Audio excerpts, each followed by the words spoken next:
Shri Venkateswara gold తాకట్టులో ఉన్న మీ బంగారాన్ని విడిపించి కొనబడును.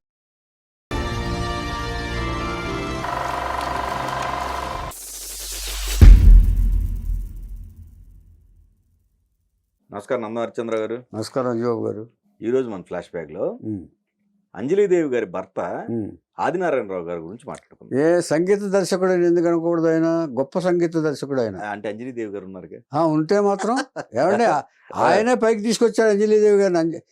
ఆదినారాయణరావు గారు లేకపోతే అంజమ్మ అనే ఆవిడని అంజలీదేవిగా మార్చిన గొప్ప వ్యక్తి ఆదినారాయణరావు. అవును, ఇచ్చేదంటే దాంట్లో చెప్పుకున్నాం, లైట్ గా టచ్ చేసాం కానీ అవును, స్వరమాంత్రికుడిన సరిగమ పదనిసలకు స్వరమాంత్రికుడు అంటే ఇప్పుడు కళాకారుడు అనే అర్థానికి పెర్ఫెక్ట్ ఉదాహరణ చెప్పాల్సి వస్తే వీళ్ళనే చెప్పుకోవాలన్నమాట. ఏది ఆదినారాయణరావు గారు కానివ్వండి, పైగా పాత సంగీత దర్శకులు సాధు రాజేశ్వరరావు గారు కానివ్వండి, మహాదేవన్ గారు కానివ్వండి, ఈ ఈ కళ అనే పదం వస్తే, సంగీత కళ పదం వస్తే వాళ్ళు స్వరమాంత్రికులని ఇది వస్తే వాళ్ళే చెప్పాలి. మనం ఈ డప్పులు కొట్టే ఇది కాదు, మ్యూజిక్ కాదు మనకి. అసలు సంగీతానికి ఒక అర్థాన్ని ఇచ్చారు వాళ్ళు. సరిగమ పదనేని 7 స్వరాలకి ఎంతో పవిత్రతని, గొప్పతనాన్ని తెచ్చిన సంగీత దర్శకులు ఆదినారాయణరావు గారు. హాయి హాయిగా ఆమని పాడే, అది రాగమాలిక. సువర్ణ సుందర్లో పాట ఎవరన్నా మర్చిపోతారా? పిలువకురా అలుగకురా నలుగురిలో నను రాజా. తర్వాత అనార్కలిలో ఎవరిని మర్చిపోతారా?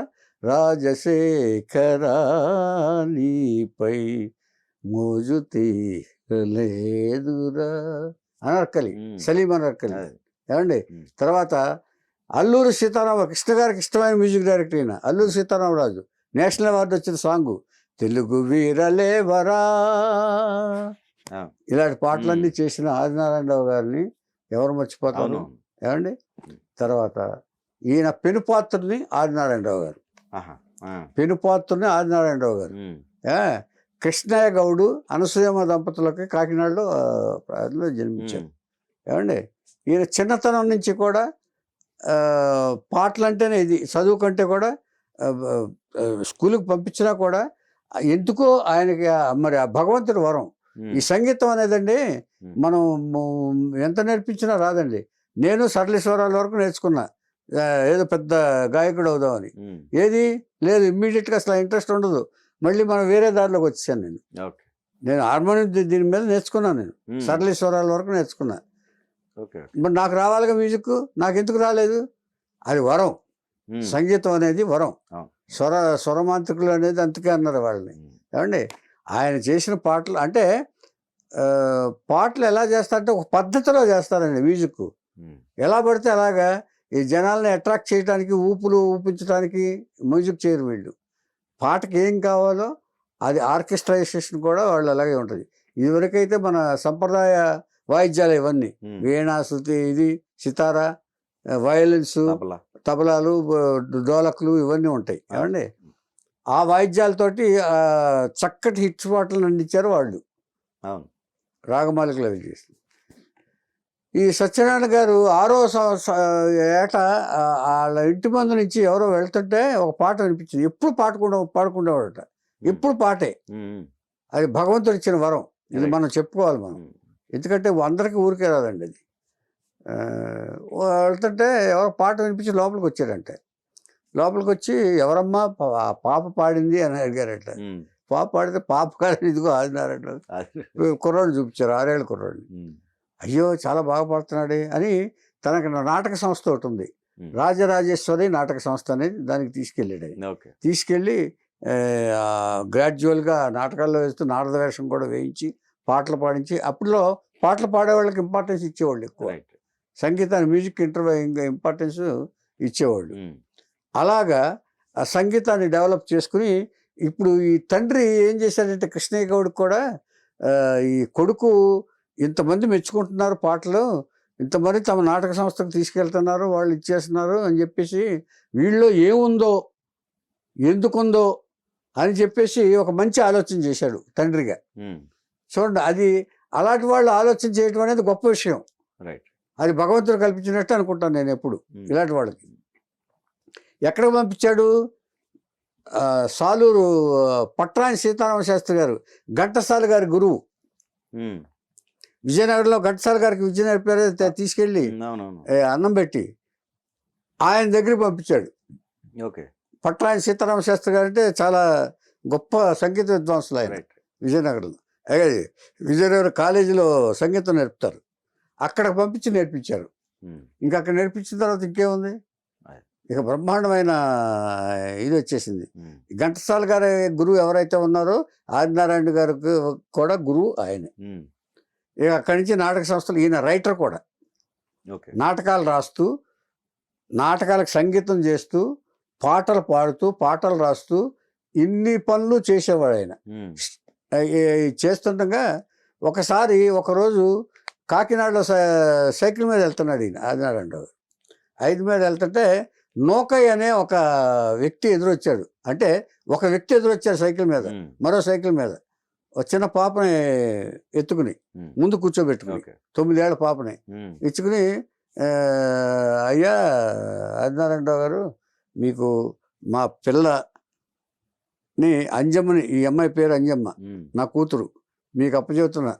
ఇచ్చేదంటే వీళ్ళని మంచి కళాకారుని చేయాలి, అంజన మంచి పాటకత్తిని నాటకత్తిని నటన అది నేర్పించండి, మీరు మీ చేతిలో పెడతానని చెప్పేసి అప్పచెప్పాడు. అప్పటి నుంచి అప్పచెప్పటి నుంచి ఈయన ఆ జాగ్రత్తలు తీసుకున్నాడు. ఆయన తీసుకుని నాటకాల్లో ప్రాక్టీస్ ఇస్తూ, డైలాగ్ ప్రాక్టీస్ ఇస్తూ, ఎలా పాడాలో చెప్తూ, ఏం చేయాలో చెప్తూ, స్కూల్కి సైకిల్ మీద ఈయనే తీసుకెళ్ళి స్కూల్ చేర్పించి, అయిన తర్వాత ఇక ఈ దిగి నుంచి ఈ కాకినాడలో యంగ్ మెన్స్ హ్యాపీ కప్ అని ఉంది. మన పృథ్వీరాజ్ కపూర్ గారు కూడా వచ్చి నాటకాలు చూసి బహుమతులు ఇచ్చిన సందర్భాలు చాలా ఉన్నాయి. రేలంగ్ గారు, బిఏ సుబ్బారావు గారు, సి పుల్లయ్య గారు అక్కడి నుంచే ఇచ్చేశారు. ఏమండి, వీళ్ళందరూ కూడా యంగ్ మెన్స్ హ్యాపీ కప్ నుంచి వచ్చిన వాళ్ళే. అది ఒక ఆవిర్భావ సంస్థ, నటులకి జన్మస్థానం అది యంగ్ మెన్స్ హ్యాపీ క్లబ్ అంటే. అది నాకు తెలిసి సూర్యకళా మందిరం అని ఉంటుంది, అక్కడ ఉంటుంది అది. నేను చూశాను అది. ఏమండి, అయిన తర్వాత ఇక అంజమ్మని అలా డెవలప్ చేసి ఇచ్చేసాడు ఆయన. చేసిన తర్వాత అప్పుడు ఈ నాటకాల్లో అంతా వేస్తూ స్ట్రీట్నెస్ అనే నాటకం చేస్తే సర్ ఆర్థర్ హోప్ అని గవర్నర్ వచ్చి అంజలీదేవి పెర్ఫార్మెన్స్కి బహుమతి ఇచ్చాడు. గవర్నర్, అప్పుడు బ్రిటిష్ గవర్నర్ ఆర్థర్ హోప్ ఆయన. ఏమండి, అది 43, 44 ఆ ప్రాంతాల్లోనే, అది బ్రిటిష్ వాళ్ళ పరిపాలన. ఏమండి, ఇలాగా ఆవిడ కోసమే నాటకాలు రాసి, ఆవిడ కోసమే మ్యూజిక్ చేసి, ఆవిడ కోసమే ఇచ్చేసి మొత్తం ఆవిడని డెవలప్ చేయడానికే జయంగా పెట్టుకుని ఆదినారాయణరావు గారు ఆవిడ అభివృద్ధికి కారణమయ్యారు ఆయన. ఇలా ఉంటుండగా సి పుల్లయ్య గారు గొల్లబాబు అనే సినిమా తీస్తుంటే అంజమ్మని ఇంట్రడ్యూస్ చేస్తున్నారు ఆయన. ఇంట్రడ్యూస్ చేస్తే గొల్లబాబుతో సినిమా ప్రవేశం జరిగింది అంజమ్మ గారికి. అక్కడి నుంచి ఆవిడని అంజలీదేవి చేశారు. సి పుల్లయ్య గారు కూడా యంగ్ మెన్స్ హ్యాపీ క్లబ్గా అంజలీదేవి చేశారు. ఇప్పుడు ఆదినారాయణరావు గారికి మెడ్రాస్లో మ్యూజిక్ డైరెక్షన్ అవకాశం వచ్చింది. ఒకటి అవకాశం వస్తే అది ఎవరిది? అది కూడా యంగ్ మెన్స్ హ్యాపీ క్లబ్ నుంచి వెళ్ళిన ఎస్వి రంగారావు గారిది picture, first picture Varudhini cinema first picture SV Ranga Rao గారిది. ఆ వరుదిని సినిమా తీస్తుంటే అది నిర్మాతలకి ఈయనకి ఈయనకి కొంచెం ఆత్మాభిమానం ఎక్కువ. ఎవరినంటే ఇప్పుడు సాలూరు రాజేశ్వరరావు సార్కి నచ్చలేదు, నేను వెళ్ళిపోతున్నాను అంటారు చూసారా, అలాగా ఈ ఆదినారాయణరావు గారు సైలెంట్గా వెళ్ళిపోతారు. నిర్మాతలు నచ్చక ఎస్వి రంగారావు గారి సినిమా, వీళ్ళందరూ ఒకటే గ్రూపు, నచ్చక వచ్చేసాడు ఆయన. ఇక మెడ్రాస్లో ఇక సంగీత ప్రయత్నాలు ఇలా జరుగుతున్నాయి. ఈవిడి తీసుకొచ్చారు, ఈ సినిమాలు వరుసగా ఇచ్చేస్తున్నారు. ఈ సినిమాల యాక్షన్ అంజలీదేవి గారికి సినిమాలు బాగా వస్తున్నాయి, ఆయనకు కూడా మ్యూజిక్ చేస్తున్నారు. ఇలా ఉంటుండగా చాలా సినిమాలు చేసేసారు ఆవిడ. అంజలి గారికి చెప్పాల్సిన పని లేదు. అక్కినేని గారితో, ఎన్టీఆర్ గారితో సినిమాలు చేస్తున్నారు. సినిమాలు చేస్తుండగా ఆదినారాయణరావు గారు ఏం చేశారంటే, ఇక ఒక సొంత బ్యానర్ పెడదామని చెప్పేసి ఆలోచన వచ్చింది అందరికి న్యాచురల్. ఇచ్చేదంటే ఇప్పుడు సొంత బ్యానర్లు ఎందుకు పెడతారంటేనండి, ఎవరైనా ఆర్టిస్టులైనా ఎవరైనా సరే ఇప్పుడు తమకు ఏమైనా ప్రత్యేకమైన క్యారెక్టర్ చేయాలనుకుంటే అది బయట వాళ్ళ దృష్టికి వెళ్ళదుగా. మనకు తెలుసు మనం ఏం క్యారెక్టర్ వేయాలనుకుంటాము, అందుకని సొంత బ్యానర్లో చేసుకుని తమ కోరిక తీర్చుకుంటారు. అలాగ మంచి సినిమాలు చేయాలని, మంచి మ్యూజికల్ పిక్చర్ చేయాలని చెప్పి ఫస్ట్ సోను సుందర్ అనే సినిమా తీశారు. తర్వాత అశ్విని పిక్చర్స్ బ్యానర్లో అన్నదాత, ఇంకో సినిమా ఏదో తీశారు, 2 పిక్చర్లు తీశారు. తర్వాత అది కలిసి రాలేదని ఇక్కడికి వచ్చి అంజలి పిక్చర్స్ బ్యానర్ మీద సోను సుందరి, తర్వాత ఎన్టీఆర్ గారితో స్వర్ణమంజరి అని కూడా తీశారు. Sonu Sundar super duper hit. తర్వాత హిందీలో కూడా తీశారు, అది కూడా సూపర్ డూపర్ హిట్ హిందీలో కూడా. హిందీలో మ్యూజిక్కి అవార్డు కూడా వచ్చింది మహారాష్ట్ర ప్రభుత్వం, ఆదినారాయణరావు గారు మ్యూజిక్కి. ఓకే. ఈ సినిమా దానికి వెళ్లే ముందు ఆదినారాయణరావు గారు, అంజలీదేవి గారు గొల్లబొమ్మ ఇంట్రడ్యూస్ చేసిన తర్వాత ఒక విషయం చెప్పుకోవాలి.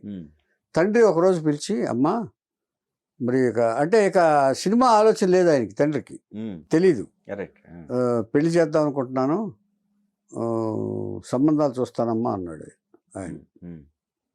సంబంధాలు వస్తానంటే ఆవిడకి అప్పటికే ఆదినారాయణరావు గారిని వదిలిపెట్టాలని లేదు. పెళ్లి చేసేస్తే దూరంగా వెళ్ళిపోద్ది, మళ్ళీ సంసారం, వంట పాపు ఇవి తప్ప ఈ ఆర్ట్ సైడ్ నుంచి తను దూరం చేసేస్తారు. సో ఆదినారాయణరావు గారితో ఉంటే తప్ప నాకు ఈ కళ అనే దానికి అర్థం తెలియదు, నాకు ఆయన కావాలి అనుకుని కొంతకాలం ఇప్పుడప్పుడే పెళ్లి చేసుకోవడం ఇష్టం లేదు నాన్న అని చెప్పేసింది. అప్పట్లో అదొకటి ఉంది, నాటకాల వాళ్ళంటే సంబంధాలు వచ్చేవి కాదు, ఎవరు పెళ్లి చేసుకునేవాళ్ళు కాదు. నాటకాలు వేసేవాళ్ళు అంటే ఒక చీప్ లుక్ ఉంది అప్పట్లో. అది కూడా తండ్రికి డౌట్ ఉంది. ఆ డౌట్ ఉంటే సరే ఇలా అంత కదా ఊరుకుందాం అనుకున్నారు. ఈ లోపల ఈవిడ ఆదినారాయణరావు గారితో ఈవిడికే ఎక్కువ ఇది ఉంది. ఆయనకు ఆల్రెడీ పెళ్ళి పిల్లలు ఉన్నారు, ఏమండి, 2వ పెళ్ళి ఈవిడ. ఇలా అయిన తర్వాత సరే ఆదినారాయణరావు గారితో ఒక అండర్స్టాండింగ్ వచ్చారు ఆవిడ. నేను ఇలా పెళ్ళి అంటున్నాడు ఆయన, అంచేత మిమ్మల్ని వదిలి నేను ఉండలేను, మీ అండలోనే మీ దీంట్లోనే ఉంటాను, నేను మీ ఆదరణలో నేను ఉంటాను, నన్ను మీరు ఒక కళాకారునిగా తీర్చిదిద్దారు, ఆ కళకి ఒక అర్థాన్ని కల్పించండి మీరు చెప్పి ఆదినారాయణరావు గారిని బతిమాలుకుంది.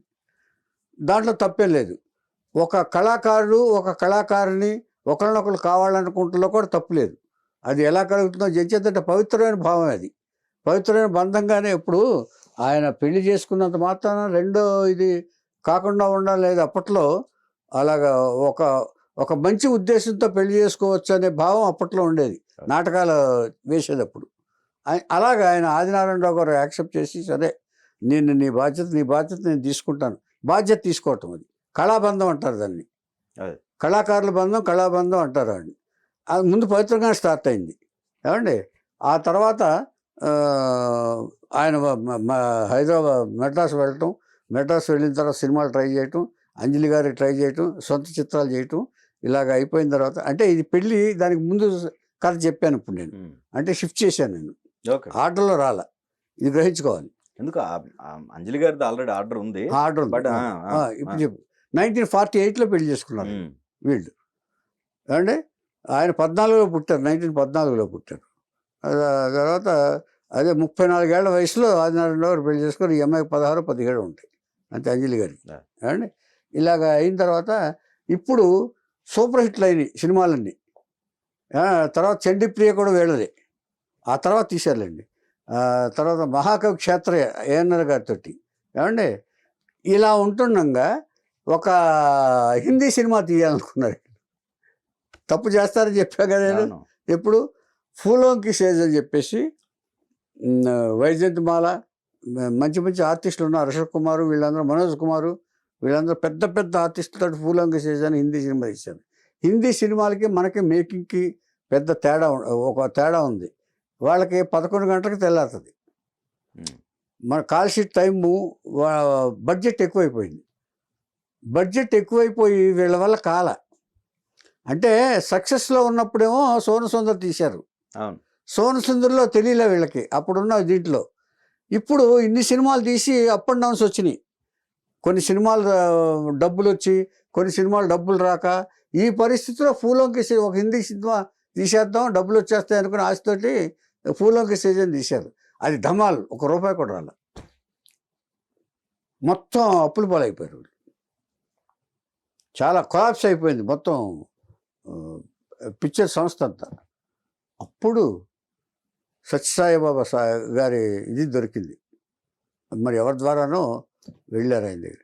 ఆయన ఏం సలహా ఇచ్చారంటే అంజలీదేవి గారికి, అంటే అంజలీదేవి గారికి ఆర్టిస్టులకు అప్పుడప్పుడు సలహా ఇస్తూ ఉండేవాడు ఆయన. అంజలీదేవి గారికి ఏం చెప్పాడంటే ఆయన, నువ్వు భక్త తుకారం తీయమ్మా అన్నాడు ఆయన. అప్పుడు ఏఎన్ఆర్ గారిని అడిగి భక్త తుకారం, అంతకుముందు మహాకవి క్షేత్రం తీశారు వాళ్ళు, భక్త తుకారం తీశారు.